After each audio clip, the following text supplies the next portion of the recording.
الحمد لله نحمده ونستعينه ونستغفره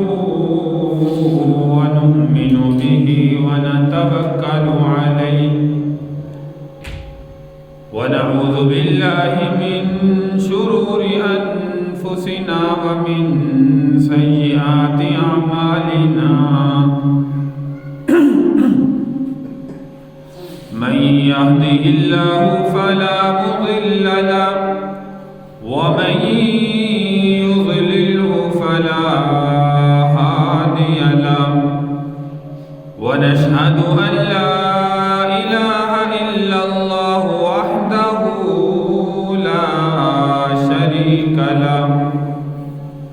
لا شريك له ولا نظير له ولا معين له ولا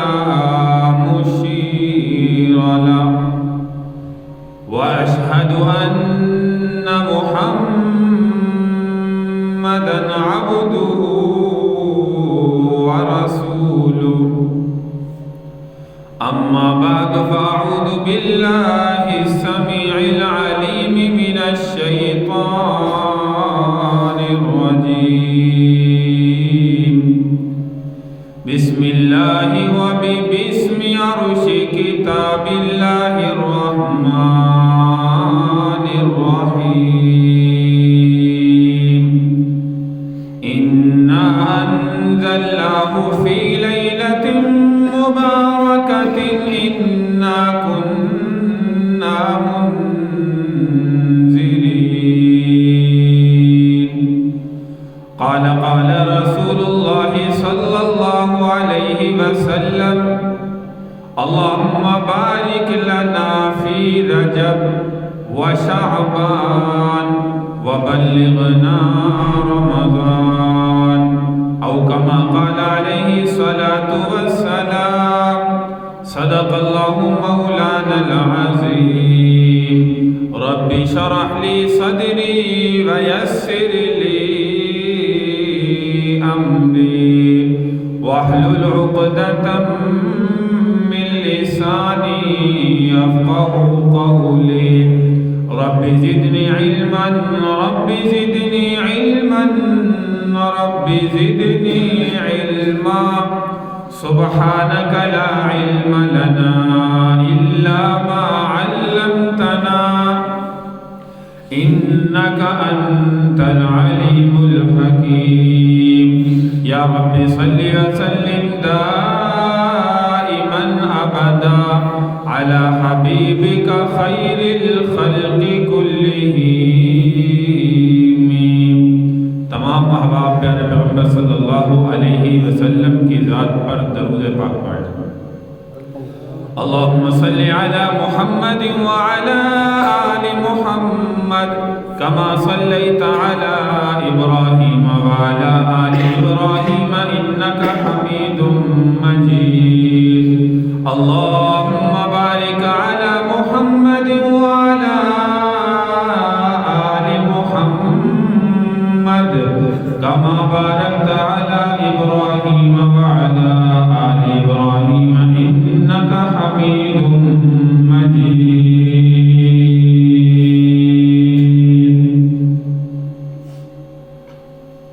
معزز سامعین کرام بزرگوں دوستوں پردہ نشین ماں بہنوں رجب کے بعد شعبان المعظم کا مہینہ شروع ہو چکا ہے اور شعبان کے بعد جو مہینہ آنے والا ہے وہ رمضان المبارک کا مہینہ ہے ایسا مہینہ کہ جس مہینے کے انتظار میں ہمارے آپ کے سب کے پیارے پیغمبر صلی اللہ علیہ وسلم 2 مہینے پہلے ہی انتظار فرماتے اور یہ دعا مانگا کرتے تھے کثرت سے اللہم بارک لنا فی رجب وشعبان وبلغنا رمضان اے اللہ ہمارے لیے رجب میں اور شعبان میں برکت عطا فرما اور رمضان تک ہمیں پہنچا یعنی اتنی زندگی ہماری ہو سکے کہ ہم رمضان کے انوار و برکات کو اپنی زندگی میں حاصل کر سکیں۔ تو یہ دوسرا مہینہ شعبان کا شروع ہو چکا ہے دعا کی مناسبت سے۔ اللہ کریم سے دعا ہے کہ اللہ تعالی ہمیں بھی اتنی زندگی عطا فرمائے کہ رمضان کا مہینہ زندگی میں حاصل کر سکیں اور اس کے انوار و برکات ان سے نفع حاصل کر سکیں۔ تو رمضان المبارک کی تیاری رجب اور شعبان کا مہینہ، ان دونوں مہینوں سے ہمارے پیارے پیغمبر صلی اللہ علیہ وسلم تیاری فرمایا کرتے تھے۔ تیاری جو ہے وہ ہم نے کیسے کرنی ہے؟ گزشتہ بھی آپ کے سامنے ذکر کیا گیا کہ ہم نے رمضان کی تیاری یہ نہیں کرنی کہ رمضان میں جو سحری کے وقت کھانا پینا ہے، افطار کے وقت کھانا پینا ہے، اس کی اشیاء خرد نوش خریدنے کی تیاری کریں، پیسے جمع کریں اور وہ خرید کے پہلے سے گھر میں اسٹاک کر لیں تاکہ رمضان میں ہمیں کسی قسم کی تکلیف نہ ہو۔ رمضان المبارک کے مہینے کی تیاری میرے بھائی ہم نے یہ کرنی ہے کہ ابھی سے رجب کے مہینے سے ہی اور شعبان میں تو پیارے پیغمبر صلی اللہ علیہ وسلم جیسے امی عائشہ صدیقہ رضی اللہ تعالی عنہا کی روایت مبارکہ موجود ہے کہ اللہ کے محبوب صلی اللہ علیہ وسلم سب سے زیادہ جس مہینے میں روزے رکھتے تھے رمضان کے علاوہ وہ شعبان المعظم کا مہینہ ہوا کرتا تھا۔ رمضان میں تو فرض روزے ہیں جو اللہ نے امت مسلمہ پر فرض کیے ہیں، لیکن شعبان میں نفلی روزے اللہ کے محبوب صلی اللہ علیہ وسلم کثرت سے رکھا کرتے تھے۔ تو ہمیں بھی چاہیے رجب شعبان سے رمضان کی تیاری شروع کر دیں، نوافل کی کثرت کر دیں، نفل روزوں کی کثرت کر دیں، قرآن کی تلاوت کی کثرت کر دیں، ذکر و اذکار کی کثرت کر دیں، اسی طرح صدقہ خیرات کی کثرت کر دیں، اسی طرح نیک اعمال کی کثرت کر دیں تاکہ رمضان المبارک کے مہینے میں ہمارا ہر عمل، ہماری ہر نیکی اللہ کے ہاں جو ہے وہ ہماری عادت بن جائے اور رمضان میں کثرت سے کرنے والے بنے اور اللہ تبارک و تعالیٰ کے ہاں جو ہے وہ ہمارا اجر و ثواب اور زیادہ جو ہے وہ بڑھ جائے۔ تو رمضان کی تیاری ہم نے یہ کرنی ہے۔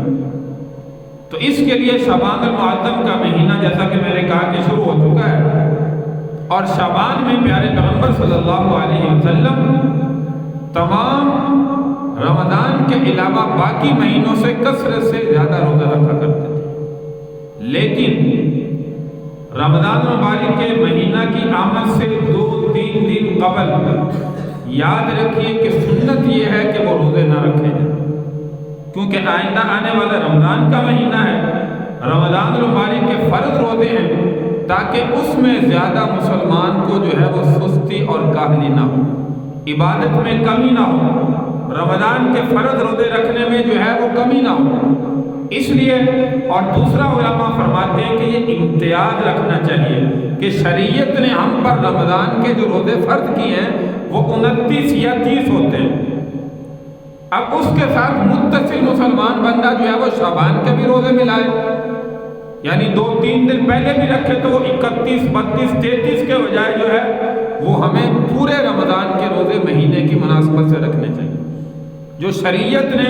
ہمارے اوپر لاگو کیے ہیں۔ اس لیے یہ وقفہ 2-3 دن کا علماء فرماتے ہیں کہ رمضان سے پہلے جو ہے وہ ضرور کرنا چاہیے، تو لہذا شعبان کے آخر میں روزے رکھنا جو ہے یہ سنت عمل نہیں۔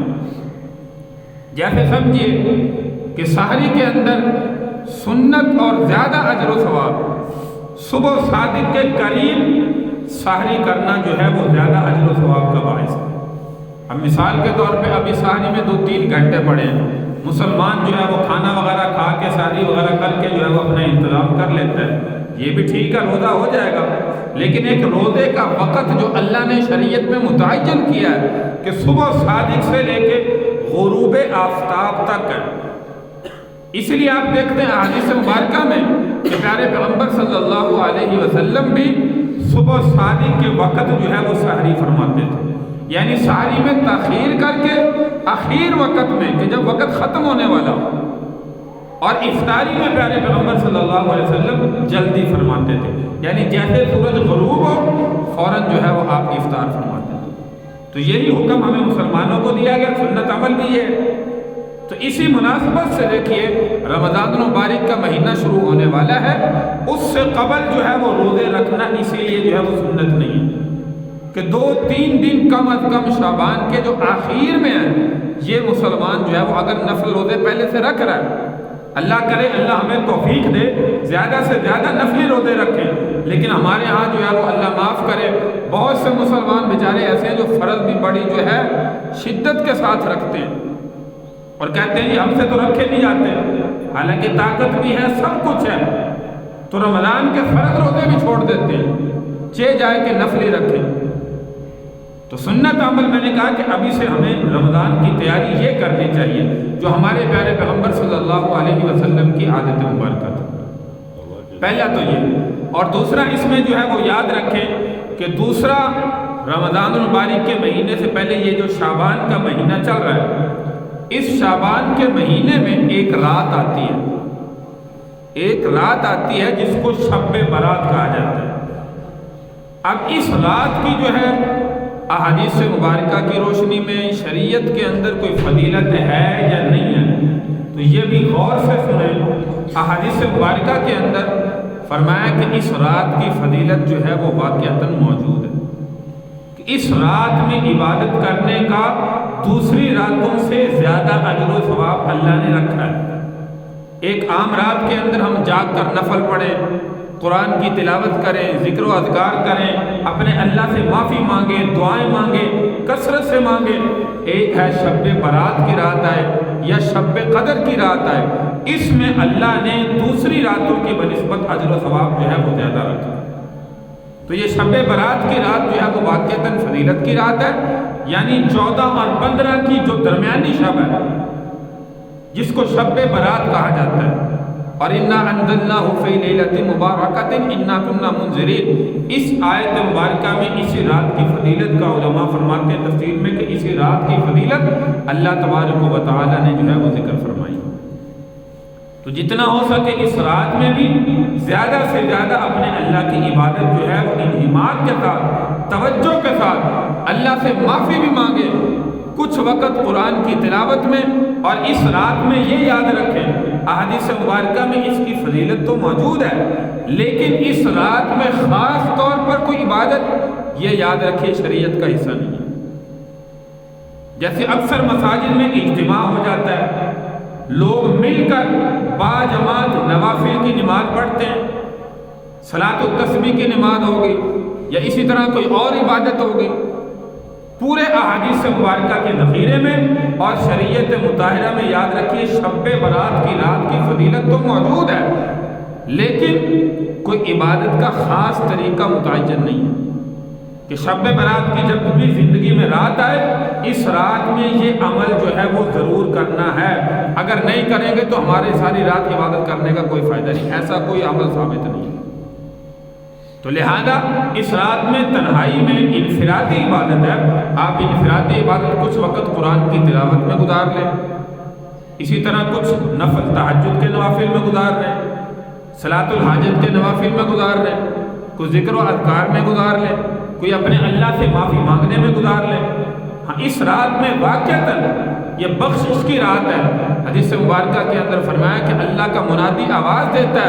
ہے اس دنیا میں کوئی مجھ سے مغفرت طلب کرنے والا، میں اللہ اس کے گناہوں کی مغفرت جو ہے وہ کروں، ہے کوئی رزق کا طلبگار میں اسے وسیع وافر رزق عطا کروں، ہے کوئی بخشش طلب کرنے والا میں اس کی بخشش کا فیصلہ کر دوں۔ تو اس رات میں میرے بھائی واقعتاً یہ بخشش کی رات ہے، انسان کو اپنے اللہ سے معافی بھی مانگنی چاہیے، اس رات میں کثرت سے عبادت کرنی چاہیے، لیکن میں نے کہا انفرادی عبادت کا ذکر شریعت میں ہے، احادیث مبارکہ میں ہے کوئی خاص عبادت کا ذکر جو ہے وہ موجود نہیں۔ تو لہذا اس رات میں کوئی خاص عمل، اب دیکھیے یہ بخشش کی رات ہے، عبادت کی رات ہے، شیطان کو پتہ ہے کہ مسلمان اس رات میں اپنے اللہ کو راضی کریں گے، تو شیطان نے مسلمان کو اور کاموں میں خرچ کر دیا، اور کاموں کی طرف منتقل کر دیا۔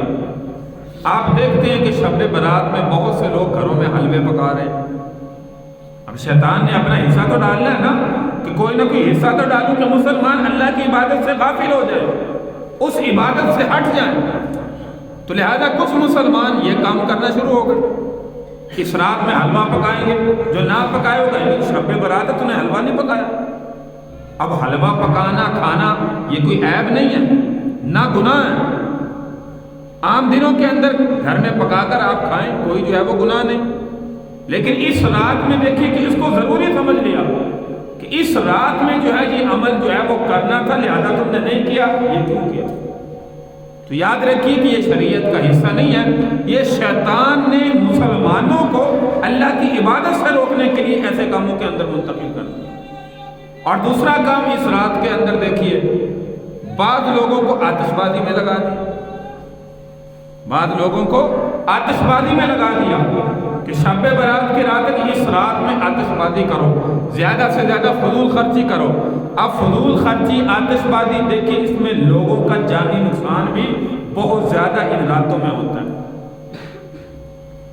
ہمارے ہاں تو کم ہے، بڑے بڑے شہروں میں جہاں آتش بازی ہوتی ہے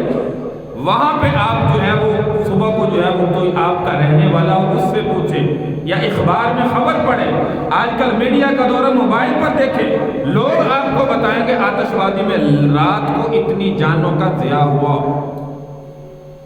اور یہ عمل تو ایسا ہے جو اس رات کے علاوہ بھی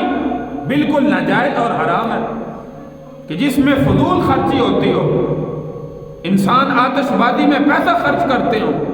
یہ تو عام دنوں میں بھی حرام ہے، ناجائز ہے، نہیں کرنا چاہیے۔ چاہے جائے کہ اس رات میں جس رات میں اللہ کی عبادت کرنی چاہیے تھی، اور مسلمان جو ہے وہ ان کاموں کی طرف منتقل ہو گئے۔ تو یہ میرے بھائی عمل ایسے ہیں جو انسان کی نیکیوں کو ضائع کرنے والے ہیں، لہذا اگر کوئی اس میں مبتلا ہے، ایسے مسلمانوں کو ایسے کاموں سے بچنا چاہیے کہ یہ رات تو اللہ کو راضی کرنے والی رات ہے،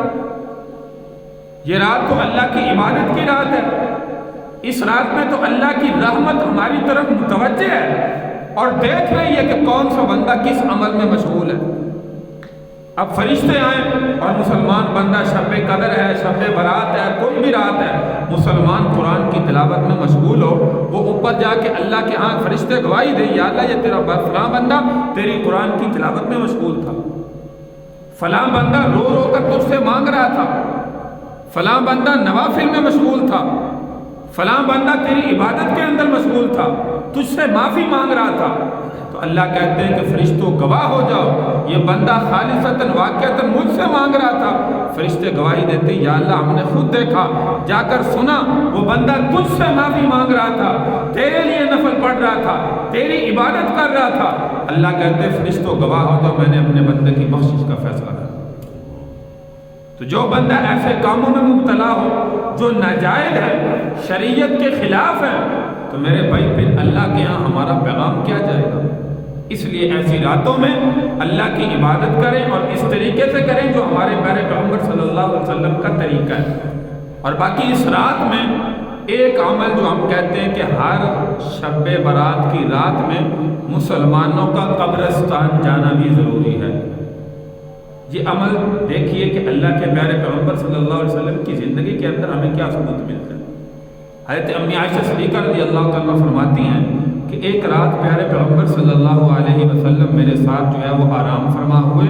بستر میں ہم سوئے،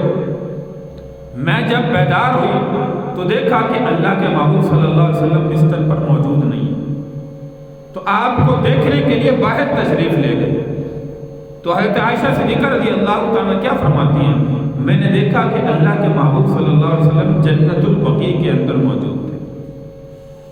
تو جب آپ واپس آئے تو میں نے پوچھا تو حضور علیہ السلام نے فرمایا کہ عائشہ یہ رات اللہ کی عبادت کی رات تھی، اور اس رات میں اللہ تبارک و تعالیٰ اپنے بندوں کی بخشش کا فیصلہ کرتے ہیں، بندوں کے گناہوں کو معاف کرتے ہیں، اس لیے میں نے سوچا کہ میں قبرستان کے اندر جو ہے وہ جاؤں۔ اب یہ دیکھیے کہ اللہ کے محبوب صلی اللہ علیہ وسلم اس رات میں ایک روایت ملتی ہے، باقی آئندہ سال بھی شعبان کا مہینہ آیا، شب برات آئی، پیارے پیغمبر صلی اللہ علیہ وسلم کا عمل یہ ہمیں نہیں ملتا۔ زندگی میں جب بھی آیا یہ ایک دفعہ کا عمل ہے کہ حضور علیہ الصلوۃ والسلام اب اس کو سنت سمجھ کے ہم چلے جائیں، کوئی مسئلہ نہیں، لیکن ہر سال کہیں کہ ضروری ہے، نہیں جائیں گے تو غلط عمل ہے۔ یہی چیز ہے کہ شریعت کے اندر جو چیز جس طریقے سے ثابت ہے ہم اس طریقے سے مان کر چلیں گے، ہماری بھلائی ہے، ہمارا فائدہ ہے۔ اور اگر ہم اپنی طرف سے ایجاد کریں گے، نئی چیز شریعت میں شامل کریں گے یا نیا طریقہ شامل کریں گے، جیسے میں نے کہا کہ صلاۃ التسبیح کو کہے کہ بھائی عبادت ہے، پڑھنا گناہ تو نہیں ہے، اب با جماعت کرانا مساجد میں شروع کر دیں۔ اب اللہ کے محبوب صلی اللہ علیہ وسلم سے طریقہ ثابت ہے، ملتا ہے۔ حضرت ابن عباس رضی اللہ تعالی عنہ سے روایت ہے اللہ کے محبوب صلی اللہ علیہ وسلم نے ان کو سکھایا ہے، لیکن کہیں پہ یہ ثبوت نہیں ملتا کہ اللہ کے نبی خود کھڑے ہوئے ہو، صحابہ پیچھے کھڑے ہوئے اور با جماعت صلاۃ التسبیح کی نماز اللہ کے نبی نے کرائی۔ انفرادی عبادت ہے، بہت بڑا اجر و ثواب ہے، آپ ہر رات میں کریں۔ اور جس حدیث مبارکہ میں یہ حوالہ ہے، یہ کیلنڈر ہمارے سامنے پڑا، اس کے اندر بھی شاید طریقہ جو ہے وہ اندر موجود ہے،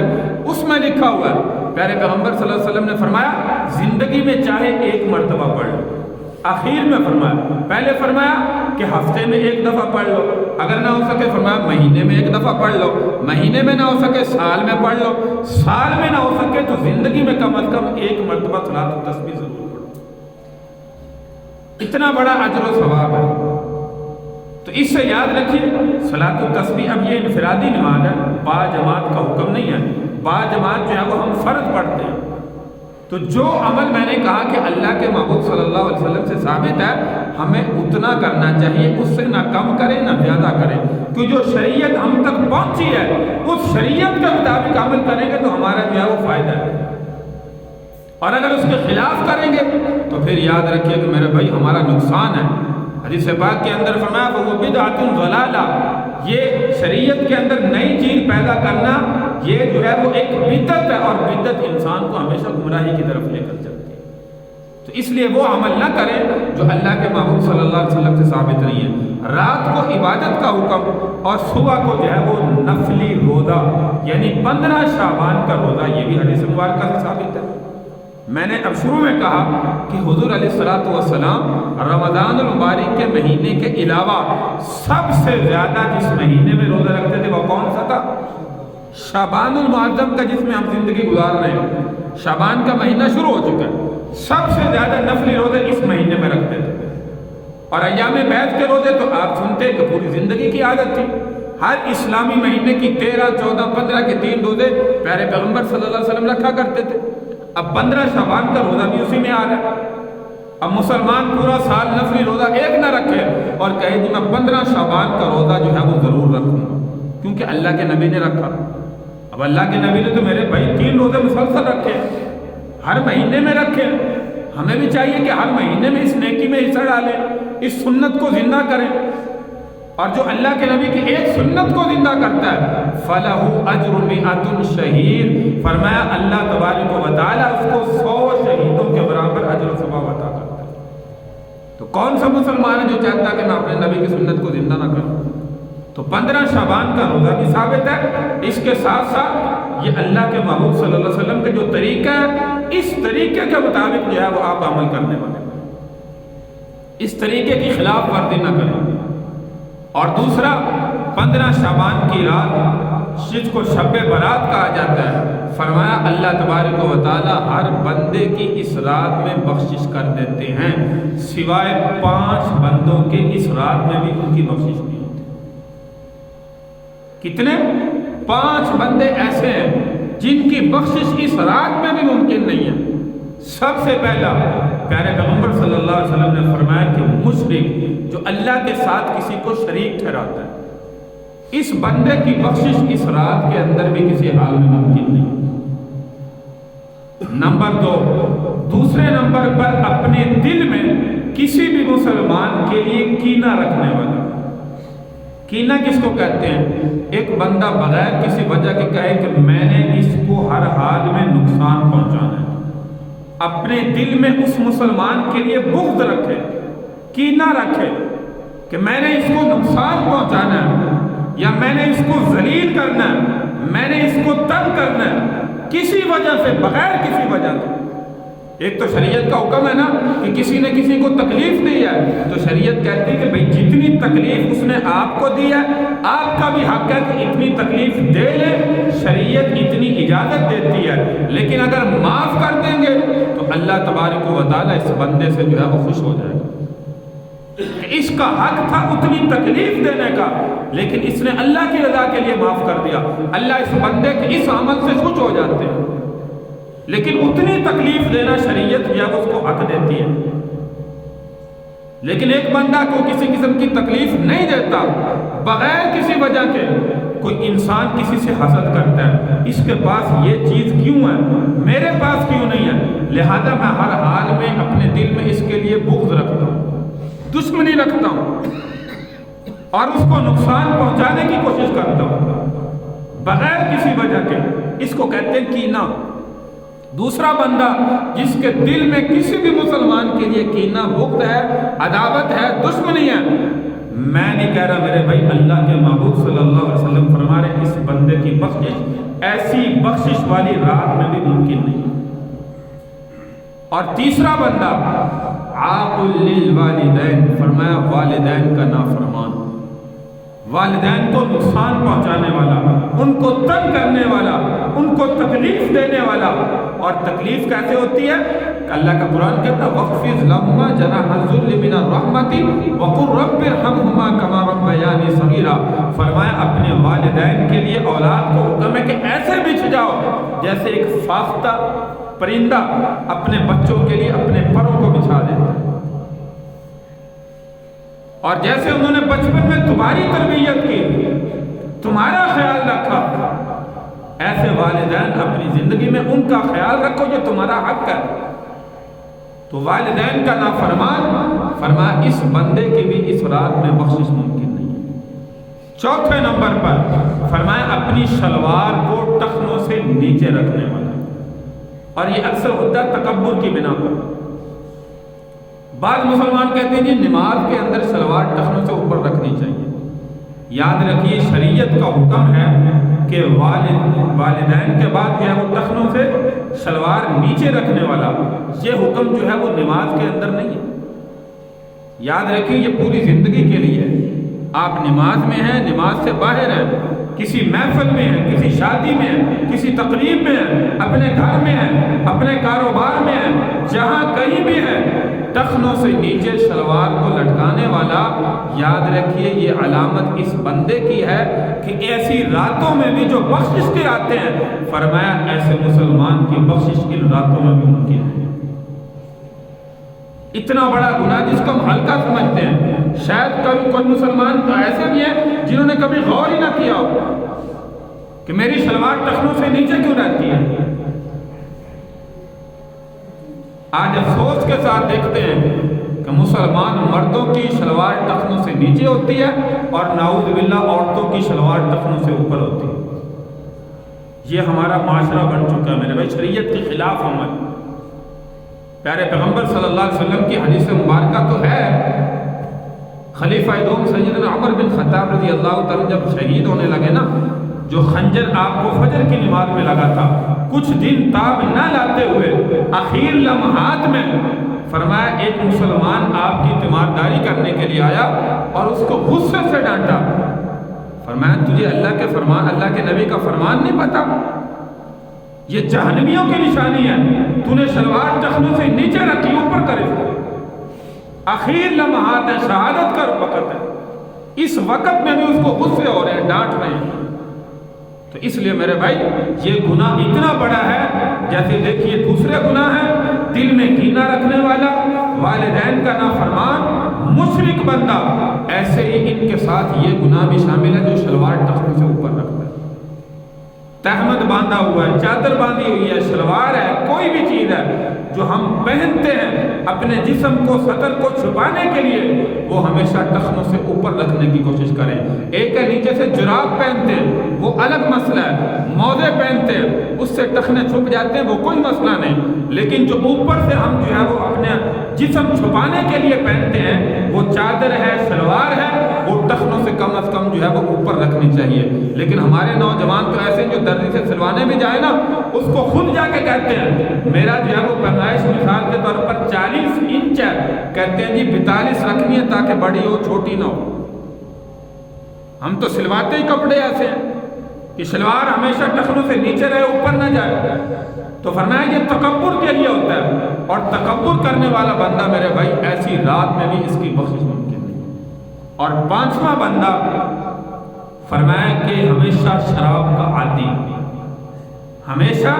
شراب کا عادی. اب یہ سارے 5 گناہ ایسے ہیں کہ ان سے بندہ توبہ کر لیتا ہے تو پھر ممکن ہے کہ ایسی راتوں میں اس کی بخشش ہو جائے. آگے پیچھے بھی توبہ کر لیتا ہے, اللہ سے معافی مانگ لیتا ہے, والدین کا نافرمان ہے یا اسی طرح مشرک ہے یا اسی طرح ٹخنوں سے شلوار جو ہے وہ پہلے نیچے رکھتا رہا, پتہ چل گیا اب اس گناہ سے توبہ کر کے اوپر رکھنی شروع کر دیتا ہے, یا اسی طرح دل میں جو ہے وہ کینہ تھا اب اپنے دل کو صاف کر لیتا ہے مسلمانوں کے لیے. آج کے بعد میں اپنے دل میں کسی مسلمان کے لیے بغض, دشمنی, عداوت, کینہ نہیں رکھوں گا, اور اسی طرح شراب سے توبہ کر لیتا ہے. تو یاد رکھیے کہ اب اس کی عبادات اللہ کے ہاں جو ہے وہ قبول ہو جائے. تو اس لیے میرے بھائی اگر ان گناہوں کے اندر مبتلا ہے اپنے اللہ سے معافی مانگنے والے بنے. میں نے کہا کہ ایسی راتوں کے اندر بھی اللہ تبارک و تعالیٰ کے ہاں اس کی بخششیں ممکن نہیں, چاہے شب قدر کی رات ہے, شب برات کی رات ہے, آگے پیچھے اس کی عبادات اللہ کے ہاں کیسے قبول ہوگی جب ایسی راتوں میں معافی مانگنے سے بھی اللہ کہتے ہیں میں معاف نہیں کروں گا. تو آگے پیچھے چاہے 5 نمازیں پڑھتے ہیں تو اس کی بخشش کیسے ممکن ہے. جیسے ایک بادشاہ نے ایک اپنے جو ہے کسی مشیر کو کہا کہ اگر تم بچنا چاہتا ہے آج میں تجھے جو ہے وہ پھانسی دے دوں گا, ان 3 گناہوں میں سے ایک گناہ کر. نمبر 1 زنا, نمبر 2 شراب, اور نمبر 3 جو ہے میرے خیال سے قتل. تو اس نے کہا کہ یہ گناہ تو بہت بڑے ہیں, شراب پینا چھوٹا گناہ میں یہ کر لیتا ہوں. اس نے شراب پی لی تو شراب پینے کے بعد وہ زنا بھی کر بیٹھا, قتل بھی کر بیٹھا. اس نے سمجھا یہ ہلکا گناہ, لیکن یاد رکھیے جو بندہ شراب پیتا ہے اس کو تو اپنے آپ کی ہوش نہیں رہتی کہ میں نے کیا کرنا ہے, وہ کوئی بھی گناہ کر لیتا ہے. اس لیے میرے بھائی شراب پینا یہ بہت بڑا گناہ ہے, اس لیے اس گناہ سے اپنے آپ کو بچانے کی کوشش کریں. اگر کوئی بندہ مبتلا ہے چھوڑ دے, اپنے اللہ سے معافی مانگے, اللہ تبارک و تعالیٰ جو ہے وہ معاف کرنے والے ہیں. تو میرے بھائی یہ شعبان المعظم کے مہینہ کی مناسبت سے چند باتیں آپ کے سامنے جو ہے وہ ذکر کی ہیں. اللہ تبارک و تعالیٰ شب برات کی رات آئے, کوئی بھی رات آئے, ہر رات کے اندر میں نے کہا کہ ان 5 بندوں کی بخشش ممکن نہیں. ان گناہوں میں اگر مبتلا ہے خدا را اپنے اللہ سے معافی مانگ کر اور خالصتاً اپنے اللہ کی عبادت کرنے والے بنے. اللہ تبارک و تعالیٰ سے دعا ہے کہ اللہ تعالیٰ ہمارے گناہوں کو معاف فرمائے اور ہمیں اپنی ذات سے معافی مانگنے کی اللہ تبارک و تعالیٰ جو ہے وہ توفیق عطا فرمائے. وآخر دعوانا ان الحمد للہ رب العالمین.